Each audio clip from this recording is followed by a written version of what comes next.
வணக்கம். நான் உங்கள் அன்பான சயின்டிபிக் வேதிக் அஸ்ட்ராலஜி பேசுகிறேன். நல்லது நினைப்போம், நல்லதே நடக்கும். தொடர்ந்து நம்மளுடைய சேனல்ல வரக்கூடிய வீடியோஸ்லாம் பார்த்துட்டு இருப்பீங்க நம்புறேன். எந்த விதத்திலும் மூட நம்பிக்கையிலே போகாமல் உள்ளது உள்ளவாறு சயின்டிபிக் வேதிக் அஸ்ட்ராலஜி முறையில துல்லியமாக பார்த்து கொண்டிருக்கிறோம்.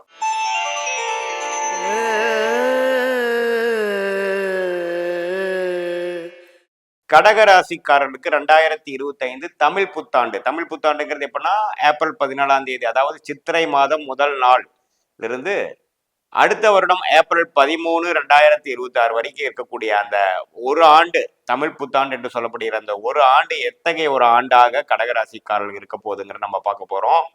அதற்கு முன்னாடி ஃபர்ஸ்ட் டைம் நமக்கு சேனலை வரவங்க சப்ஸ்கிரைப் பண்ணுங்க. இதுவரை சப்ஸ்கிரைப் பண்ணாதவங்க பண்ணுங்க. ஸோ தட் தொடர்ந்து நம்மளோட வீடியோஸ் வந்து உங்களுக்கு வந்து சேர்ந்து அதனால நீங்க பயன் பெறுவீர்கள்.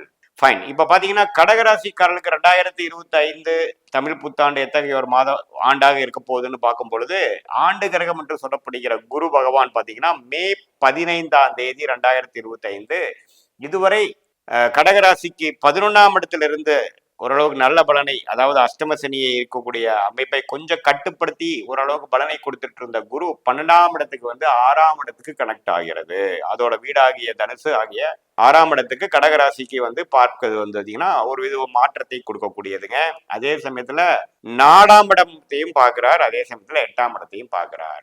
அதே சமயத்துல சனி மார்ச் 29ஆம் தேதியே பாத்தீங்கன்னா அஷ்டம சனியிலிருந்து விடுபடக்கூடிய அமைப்பு வந்து கடகராசிக்காரர் கொடுக்குது. ஸோ கடகராசிக்காரர்களுக்கு அஷ்டம சனியிலிருந்து வெளியில வந்தது உடனே புத்தாண்டு பிறக்கிறது ஒரு அற்புதமான விஷயம். ஸோ நல்ல மாற்றங்கள் நிறைந்த ஒரு ஆண்டாக இருக்க போகிறது. ஏன்னா அஷ்டம சனியிலிருந்து வெளியில வர்றதே பார்த்தீங்கன்னா ஒரு பல பல விஷயத்துல உங்களுக்கு அந்த தாக்கத்தை கொடுக்கும். பல விஷயத்துல அதை உணரக்கூடிய அமைப்புகள் கண்டிப்பா கொடுக்கும். ஏன்னா சில விடையே தெரியாத சில விஷயத்துக்கு உங்களுக்கு விடைகள் தெரிய ஆரம்பிச்சிடும். ஒரு கிளாரிட்டி கிடைக்கும். அடுத்த ஸ்ட்ரெச் வாழ்க்கையில நம்ம அடுத்த 1 வருஷம் 2 வருஷம் எப்படி வாழ போறோம் அப்படிங்கிறதுக்கு ஒரு கிளாரிட்டி கொடுக்கக்கூடிய அமைப்பு இருக்கும்.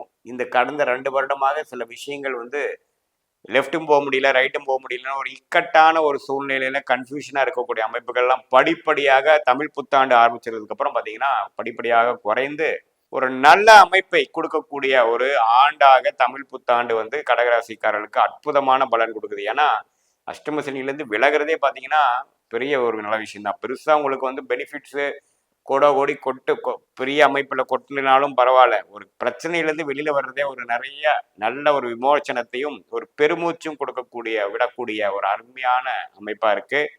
அதே சமயத்துல ராகு பாத்தீங்கன்னா 9ஆம் இடத்துல இருந்த ராகு 8ஆம் இடத்துக்கு வந்தாலும், சனி இருக்கிற இடத்துக்கு வந்தாலும் குரு பார்வை பெறுவதனால கொஞ்சம் இன்டைரக்டான இன்கம், கொஞ்சம் வரவேண்டிய பணம் வந்து வசூலாகிறது, ஷேர் மார்க்கெட் அது மாதிரி விஷயத்துல கொஞ்சம் சம்பாதிக்கிறது, ஒரு இடத்தை கொடுத்து சில பிரச்சனைகளை சால்வ் பண்ணிக்கிறது, நண்பர்கள் வீட்டில் இருக்கக்கூடிய மனைவி மூலமாவோ, மனைவியா இருந்தால் கணவர் மூலமாவோ சில பெனிஃபிட்ஸ் வர்றது, அது மாதிரி கொஞ்சம் அன்ஏர்ன்ட் இன்கம், இன்ஹெரிட்டன்ஸ், அடுத்தவங்க பணம் சொத்து அது மாதிரி விஷயத்துலையும் பெனிஃபிட் வரும். ஸோ வெளிநாடு போகணும்னு நினைக்கிறவங்களுக்கு வெளிநாடு போகக்கூடிய அமைப்பு, இவ்வளவு 2 வருஷமா நான் ட்ரை பண்ணிட்டு இருக்கேன், ஒரு நல்ல வேலை மாற்றமே கிடைக்கல அப்படிங்கிறவங்களுக்கு நல்ல வேலை மாற்றம், ஒரு சிக்கல்ல 1 வருஷத்துல போய் வம்பு வழக்குல போய் மாட்டி ஒரு பெரிய பிரச்சனை போயிட்டு இருக்கு சார், ஒரு கேஸ் போயிட்டு இருக்குது அப்படிங்கிறவங்களுக்கு ஒரு நல்ல தீர்ப்பு, நல்ல ஒரு விமோச்சனம், அது மாதிரி பலதர மக்களுக்கும் பார்த்தீங்கன்னா அவங்கவுங்களுடைய பிரச்சனைக்கு தகுந்த ஒரு நல்ல சொல்யூஷன் கிடைக்கக்கூடிய அமைப்பு வந்து சனி வந்து அஷ்டமத்தில் இருக்கக்கூடிய சனி விலகி பாகிஸ்தானத்துக்கு போகும்பொழுது அந்த இக்கட்டான சூழ்நிலை, வெளியில சொல்ல முடியாத சில பிரச்சனைகள், மனம் வந்து ஒரு சோர்வடையக்கூடிய அமைப்புகள், சோசியல் லைஃப் வந்து குறைச்சிக்கிட்ட ஒரு அமைப்புல இருந்த அஷ்டமி சனிக்காரர்கள் இப்ப இயல்பான ஒரு வாழ்க்கைக்குள்ள வரக்கூடிய ஒரு அமைப்பாக கண்டிப்பாக இருக்குதுன்னு நம்ம தெரிஞ்சுக்கணும். ஸோ குரு வந்து 12ஆம் வீட்டுல போய் 6 பார்க்கும் பொழுது பாத்தீங்கன்னா வெளிநாடு போறது, ஷேர் மார்க்கெட் இன்வெஸ்ட் பண்றது, லோன் டாப் அப் பண்ணி சில பிரச்சனைகளை வந்து குறைச்சிக்கிறது, அபிவிருத்தி பண்றது, நம்ம ஸ்லோவா போயிட்டு இருந்த பிசினஸ் கொஞ்சம் ஃபாஸ்டா கிளம்புறது, கொஞ்சம் டெவலப் ஆகுறது, அதுக்கு வேணுங்கிற முதலீடு கிடைக்கிறது, ஒரு அடுத்தவங்க பணம், ஒரு ஒரு முதலீட்டாளர், அது ஒரு பங்குதாரர் மூலமா கொஞ்சம் கேஷ் ஃப்ளோ வர்றது, அது மூலமா கொஞ்சம் சில பிரச்சனைகள் சால்வ் பண்ணிக்கிறது, படிப்பு விஷயத்துல இருக்கிறவங்க பாத்தீங்கன்னா ஒரு மேல் படிப்பு படிக்கிறதுக்காக வந்து வெளி மாநிலம் வெளிநாடு போகிறது, இது மாதிரி நல்ல அமைப்பு வந்து கடகராசிக்காரர்கள் குறிப்பா பாத்தீங்கன்னா இந்த ஆயில்ய நட்சத்திரம் பூச நட்சத்திரத்துல ரொம்ப பாதிச்சிருக்கிறவங்களுக்குலாம் நல்ல ஒரு அமைப்பு கொடுக்குதுங்க. ஸோ கண்டிப்பா வந்து புனர்பூசம், அந்த புனர்பூச நட்சத்திரோட கடைசி 2 பாதம், கடைசி பாதம், அதே சமயத்துல பூச நட்சத்திரம் 4 பாதம், ஆயில்ய நட்சத்திரம் 4 பாதம் இருக்கிறவங்களுக்குலாம் ஒரு நல்ல ஒரு மாற்றம். குறிப்பா ஆயில்ய நட்சத்திரக்காரங்களா 24 முழுக்க ஒரு மாதிரியான ஒரு அமைப்பு, வெளியில சொல்ல முடியாத ஒரு அமைப்பு, இக்கட்டான சூழ்நிலை, ஒரு நாளும் ஒரு மாதம் விடியுதுங்கிற மாதிரி ஒரு அமைப்பு.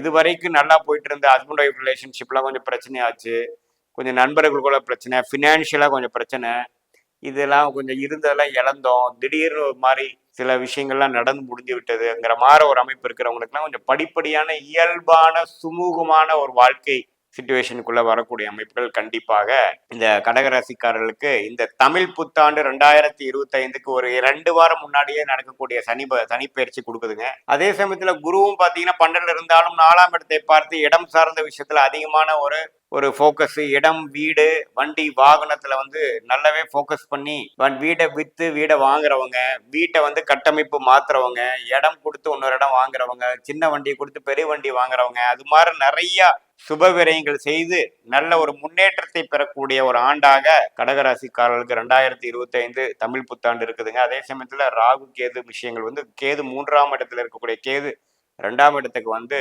குடுக்கல் வாங்கல் விஷயத்துலாம் கொஞ்சம் கேர்ஃபுல்லா இருக்கக்கூடிய அமைப்புகள் நான் கொடுக்குறேன். என்னதான் அஷ்டமி சனி முடிஞ்சாலும் கேது 2ஆம் இடத்துல இருக்கிறதுனால நீங்க பேசுறது, பண விஷயம், தனம், குடும்ப வாக்குஸ்தானத்துல கேது வரும் பொழுது அது குருவின் பார்வையில் இல்லாம சுப பார்வையில் இல்லாம இருக்கக்கூடிய அமைப்பு இருக்கிறதுனால கொஞ்சம் கேர்ஃபுல்லா பேசணும், கேஷுவலா இருக்கக்கூடாது, கம்யூனிகேஷன் கொஞ்சம் கரெக்டா இருக்கணுங்கிறது நான் கேட்டுக்கொள்ளப்படுகிறேன். பொதுவா பார்க்கும் பொழுது எல்லா அமைப்புகளும் ஓரளவுக்கு ஒத்து வருகிறது. அதே சமயத்துல முதல் 3 மாதங்கள் பார்த்தீங்கன்னா செவ்வாயே வந்து ராசிக்குள்ள இருக்கும் பொழுது கொஞ்சம் கோபதாபங்கள் வரக்கூடிய அமைப்புலாம் இருக்கு. கொஞ்சம் வந்து விவேகமாக இருந்தா பிற்பகுதி வந்து மார்ச் ஏப்ரலுக்கு அப்புறம் வரக்கூடிய ஜூன் மாதம், மே ஜூன்ல இருந்து ஒரு நல்ல பலாபலன்கள் கொடுக்கக்கூடிய அமைப்பு. இதுவரை 2 வருடமாக கஷ்டப்பட்டு இருந்த ஒரு மாதிரியான ஒரு ஒரு வெளியில சொல்ல முடியாத சில பிரச்சனைகள், மாணவர்களா இருந்தாலும் சரி, சீனியர் சிட்டிசனா இருந்தாலும் சரி, வியாபாரிகளா இருந்தாலும் சரி, யங்ஸ்டர்ஸா இருந்தாலும் சரி, வேலையில இருக்கிறவங்களா இருந்தாலும் சரி, எதுவுமே பார்த்தீங்கன்னா ஒரு பெரிய ப்ரோக்ரஸ் இல்லை, ஒரு மாதிரி ஸ்லோவா தான் போயிட்டு இருக்குது அப்படிங்கிறவங்களுக்குலாம் ஒரு நல்ல மாற்றத்தை கொடுக்கக்கூடிய அமைப்பு